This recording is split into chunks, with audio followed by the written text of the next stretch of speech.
Bonjour. Alors là aujourd'hui, je vous expliquais comment on peut apprendre les langues avec le quiz d'entraînement dont j'ai parlé dans la vidéo précédente. Donc en fait, pour apprendre les langues, ce qu'il faut, c'est mémoriser la langue cible, d'accord? Donc en fait, la langue cible, c'est les réponses du quiz d'entraînement. Donc là ici, vous mettez l'anglais, ce que vous voulez, même le français d'ailleurs. Vous mettez le chinois, ce que vous voulez. Donc ça, c'est les réponses que vous devez mémoriser.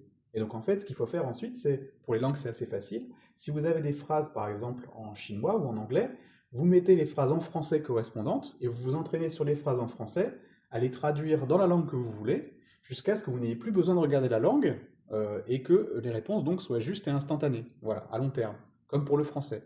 Donc par exemple, si vous voulez apprendre l'orthographe en français, vous faites quoi? Vous écrivez les phrases en phonétique en français ici, et vous vous entraînez à les écrire de manière correcte, c'est-à-dire avec les réponses en orthographe correcte. Si vous voulez passer du français à apprendre l'anglais, par exemple, donc vous avez les phrases en français ici, et vous vous entraînez à les traduire en anglais jusqu'à ce que l'anglais soit juste et instantané à long terme, c'est-à-dire que vous n'ayez plus besoin de regarder les réponses. Voilà.